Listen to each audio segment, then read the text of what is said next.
Tere tulemast tagasi minu kanalile. Täna on mul väike storytime unboxing, et mul on siin üks väga kaua oodatud pakk aga teil on vaja veits teada seda backstory't, mis sellega oli. Nimelt mul üks sõbranna, ta ostis endale sellise valge Jacquemus'i käekoti ja ma täiega kuidagi see avas mu silmad sellele brändile ja nendele kottidele, kuigi need on juba mitu aastat olnud mega populaarsed, siis kuidagi minust oli see mööda läinud ja mul hakkas täiega tekkis siuke tahtmine saada endale suveks roosa Jacquemus'i käekott. Ja see oli absoluutselt igalt poolt kogu aeg otsas nendelt põhilehtedelt, kus ma siis shoppan.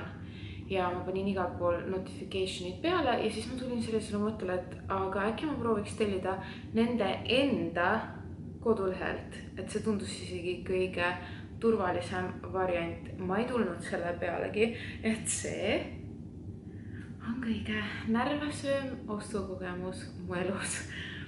Aga jaa, seal oli ka see kott otsas, aga siis tuli mulle notification, et see on back in stock ja ma kohe sooritasin ostu ja kohe tuli meil, et mu ost on sooritatud, kinnitusmeil, kõik fine, ülituus.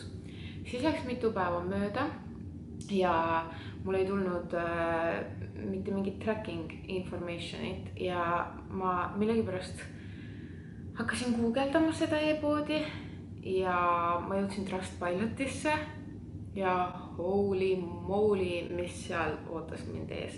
Nagu sellised review'd, mis ajasid mind nagu, ütleme nii, et ma ehmatasin täiega ära. Need olid minu jaoks nii ootamatud, et ma panen mõned ekraanile, aga vaatame, mis seal on põhiteemad. Ja Jacquemus'i score Trustpilotis on 1,4 5.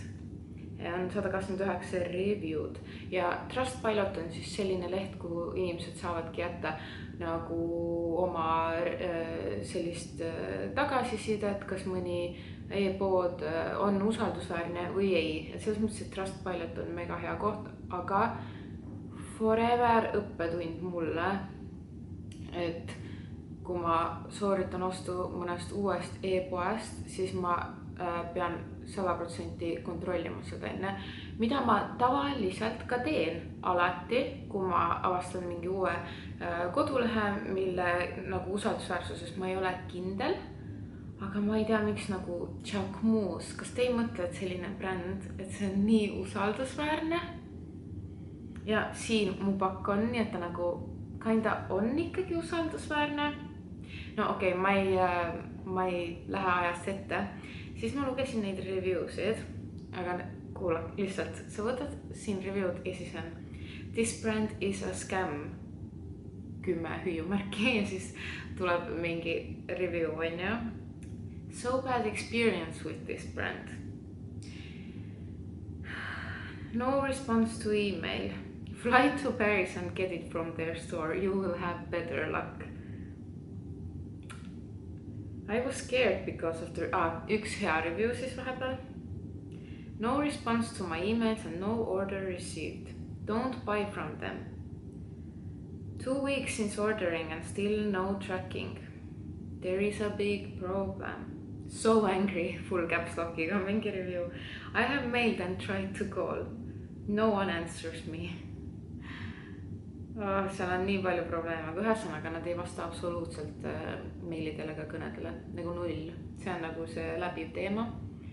Nad panevad pakid ülikaua posti ja mõned saavad valed asjad ja siis saada seda refundi ja saada tagasi on mingi võimatu. Kui sa tellid kuhugi UK-sse või Austraaliasse, siis veel UPS paki toomisel nõuab mingit delivery fee'd, kuigi kodulehel on free delivery. No jada, te kuulete ise ka, et see on nagu nii pingeline, nagu nii palju probleeme millegi pärast. Ma ei tea, ma arutasin sõbrannaga ka, et nad peavad nagu midagi ette võtma, sest nad lihtsalt canceldavad iseennast. Keegi, mingi suur influencer või keegi tellib sealt lehelt, saab mingi taolise kogemuse ja see läheb viraliks ja it's not a good look. Aga ma hakkasin siis täiega pagistama, et kas ma üldse saan oma pakki. Ma tellisin 10. mail, täna on 3. juuni. Ja mu pakk pandi vist eelmine nädal posti. Ma saatsin neile 3 väga viisakat meili, vahepeal 0 vastust ja lihtsalt tuli eelmine nädal järsku tracking number. Nad saatsid vahepeal ühe üleüldise emaili, et neil on mingi mega kiired ajad, bla bla bla. Aga jaa, selline kogemus, väga nagu minu jaoks selline närvesööv, siuke nagu pingeline, ebameeldiv, tekitab brändi suhtes ka sellist nagu vastumeelsust või ma ei tea, nagu ei olnud üldse enam nii excited selle koti osas. Ja nüüd ma sain selle täna siis kätte, see nagu tundub nii uskumatu. Ma muidugi üli õnnelik. Ma loodan, et need halvad emotsioonid lähevad mööda ja teate, mida ma loodan? Ma loodan, et see on õige kott üldse, sellepärast et see oht on ka, et see üldsegi ei saa õiget asjagi. Siin sees peaks siis olema roosa, moen ja kmuusi kott. Aga jaa, seal palju oli reviewsid, et said mingi, ma ei tea, halvasti pakitud või räpase või mingi, ma ei tea, sellised asjad, et ma olen täiega praegu põnevil, et mis siit siis tuleb. Avame selle pakki. Okei. Esmamulje on tegelikult hea. Vaadake. Nagu siin on selline kaart ja siis on tolmukott. Nagu selles mõttes on ilusti pakitud, kas siin on mingi kast ka. Ta on vist lihtsalt see kott, ei ole kast. Seda mul täiega nagu närv sees, kas see on õige kott ja milline ta on. Aga siin on siis Jacquemusi Merci, mingi kaart, lahe. Siukseid asju ma kasutan alati mingi järjehoidjateks. Okei, see on päris lahe, see on kaart, nagu ongi nagu postkaart. Nii, need on siuksest tugevast mõnusast materjalist. Tolmukott on siuksest maalähedasest ja see on õige kott. Kas siin on rihm ka sees, sest siin peab rihm ka olema. Okei, nagu see on ilus. Vaatame. Ja siin on rihm ka ja see on väga ilusti pakitud. Kõik on nagu õigesti.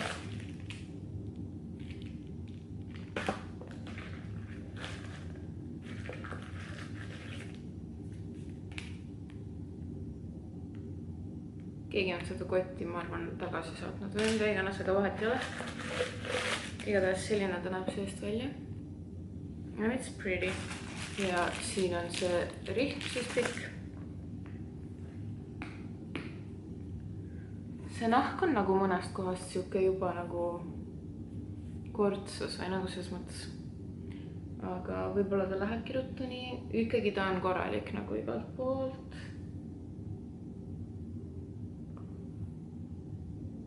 Nagu no way ma hakkaks seda mingi tagasi saatma, sest ma ei saaks kunagi oma raha ja ma ei saaks ma ei saaks uut kotti ja nii edasi, ma arvan. Võib-olla see ongi nende strateegia, I don't know. Aga see on siis minu uus suvekott ja minu muljed seoses Jacquemusi sealt, ma ei tea, kuidas seda tähendatakse, kuidas muljed nende enda official kodulehelt tellimisega siis. Ma pean siis kokkuvõtvalt ütlema, et see ei olnud nagu nii traagiline, kui osad sealt Trustpilotis nagu jätsid mulje. Aga ma ei saa teiste eest rääkida. Minu kogemus oli selline semi, et nad ei vasta klienditeenindusele. Klienditeenindus on nagu olematu ja neil on praegu just mingi megapissi aeg, sest kõik need haiged review'd hakkasid täpselt siis, kui mina tellisin, ma ei tea, mis šansid need on, et mul nii läksid, aga jaa. Selles mõttes äkki õpite midagi siit minu kogemusest. Ma ise kindlasti õppisin väga palju. Aga tuleb jääda rahulikuks ja ma sain ikkagi oma õige käekoti ja minul läks kõik hästi selles mõttes. et nüüd ma ei teagi nagu, aga vaata kui kost see sobib, nagu mul kõik full roosa alati, aga ma tahtsingi roosat suvekotti ja minu meelest see on nii armas. Mis teie arvate? Te arvate näiteks nende kottidest ja mis te arvate sellest loost, et kas te olete üllatunud või te mõtlete, et mina olen nagu naiivne, et võite ausalt mulle jätta oma arvamuse. Ma ise kuidagi ikkagi arvan, et nii tuntud bränd kuidagi, see oli ikkagi minu jaoks väga-väga üllatav, et neil nii lappab see klienditeenindus. Aga ma mõtlesin, ma näitan teile veel mõningaid asju. Esiteks ma sain sellise H&M-i teddy. See on nagu see ei ole päris poncho, aga ta on selline, et ta käib üle pea nagu pusa. Ta on siuke nagu teddy materjalist. Ma tegelikult ostsin seda nagu, ma olen selline inimene, kes hästi nagu mõtleb ette ja visualiseerib ja ma visualiseerin oma tulevikku, ehk siis sügiseks ma tegelikult ostsin seda, et kui ma lähen oma uue beebi ja Birniga näiteks parki, millegipärast ma visualiseerin just Kadrioru parki, et me lähme Kadrioru parki ja mul on see, mingid teksapüksid üle pika aja äkki mahuvad jalga või siis lihtsalt retuusid ja siis see on täpselt siuke sügise fit, mul on mingi käpp ja ma olen nagu mingi full sokkermaa. Aga sellel oli naljakas vooder, natuke see vooder on siuke nagu, vaadake, nagu odav tunne veits, odava fiiliga. See tasku siin ees on fake, et oleks mõnus, kui oleks päris tasku, aga mis seal ikka. Aga ma proovin seda selga ka, siis te näete. Ma jätan descriptionisse lingi.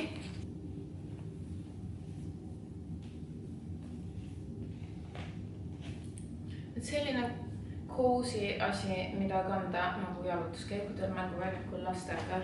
Et see on minu elu praegu põhiliselt ja just sellised asjad kuluvad ära. Ja see, et on kapuud, see on mega mõnus. Et algus, kui ma selle pakki avasin, siis see oli kuidagi nagu underwhelming veits. Aga nüüd ma ikkagi otsustasin, et ma jätan selle alles. Aga ja kõik need ostukogemused on sellised viimasel ajal, et need inspireerisid mind tegema ühe otsuse. Ja see otsus on, et juuni tuleb minu jaoks ostuvaba kuu. Ja mida ma mõtlen nagu ostuvaba kuu all on see, et ma endale ei osta mitte ühtegi paari jalanõusid, riideid. Jah, jalanõusid, riideid, aksessuaare ja nii edasi.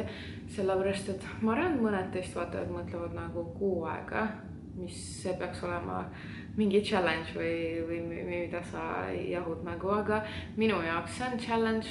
Ma tean, see kõlab nii haigelt ja sellepärast ma teengi ostuvaba kuu, et kuidagi shoppamine on tänapäeval nagu nii lihtne ja nii kättesaadav ja nii tegelikult nagu tavaline ja üldse ei tekita seda sama emotsiooni. Ja kuna me lähme juulis reisile, siis ma mõtlesingi, et ma tahan kogeda seda tunnet, kui ma saan reisil minna shoppama, et see oleks nagu lahe.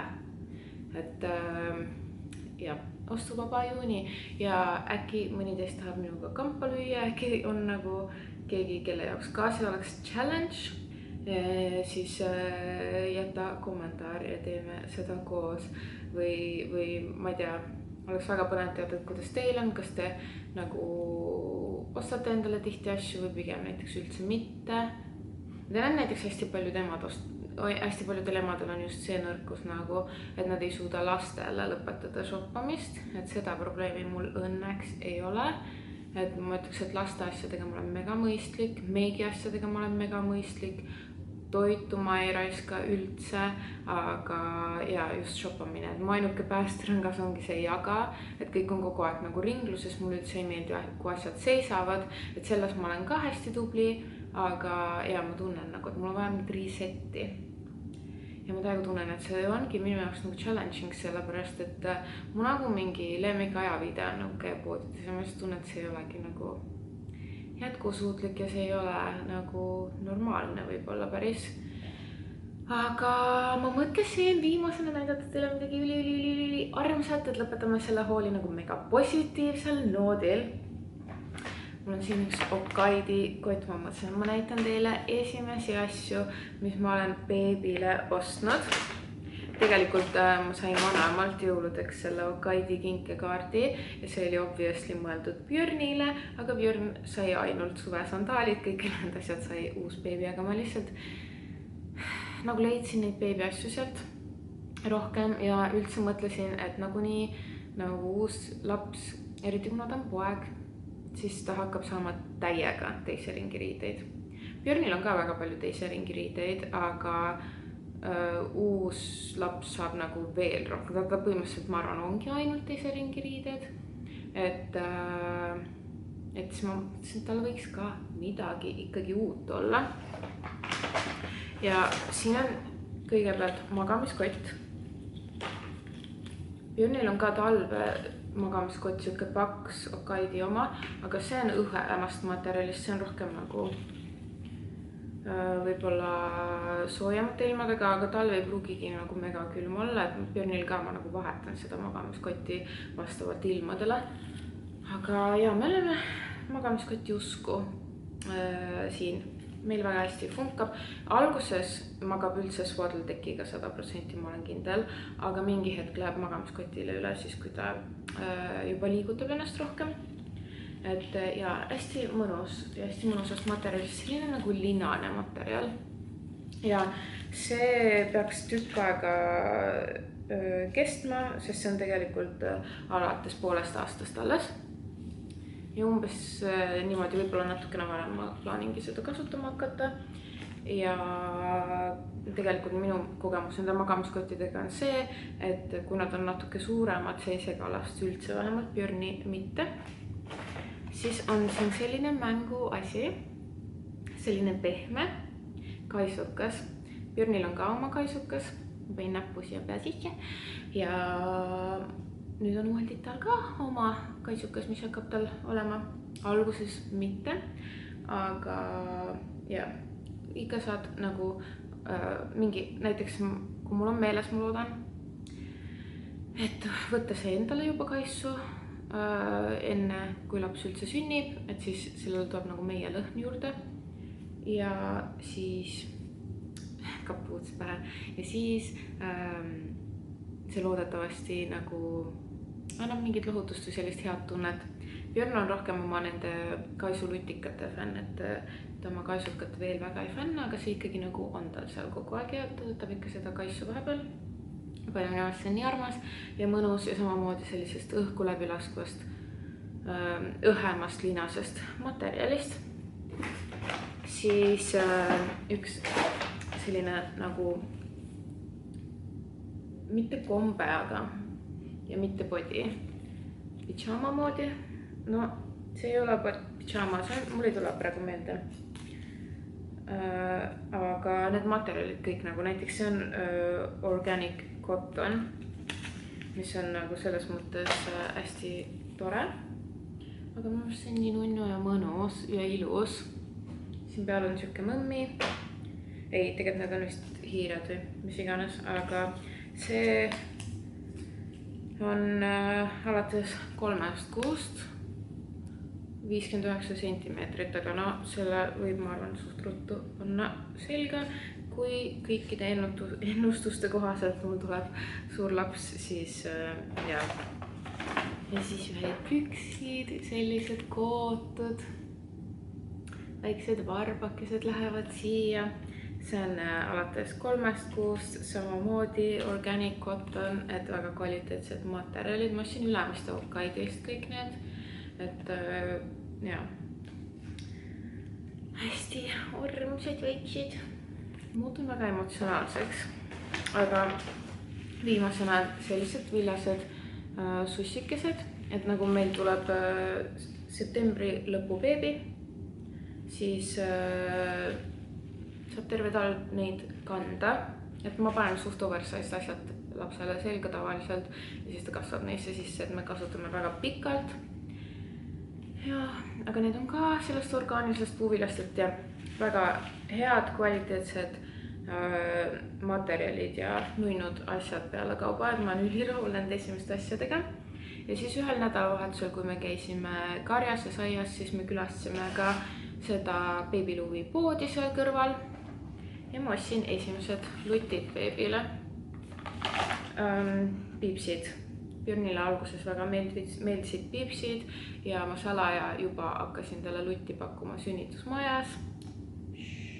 Peitsin salaja seal lutti ära, aga ei kahetse seda otsust absoluutselt, et kuidagi emalik sisetunne nagu mõne asjaga on tugevam kui see mingi teadus ja need, sest et lihtsalt ma tean väga palju inimesi, kelle lapsed hiljem keeldusid lutist, kes võib-olla nüüd on õnnelikud, et võõrutama ei pea nagu iga asjaga, aga samas mõnes mõttes on ka väga puudust tundnud lutist ja et nende laps seda võtaks ja minule ka meeldib rohkem mitte olla inimlutt, sest ma nagunii sa imetad last nagu mega palju, mingi täiskohaga töö, et siis on hea, kui on lutt.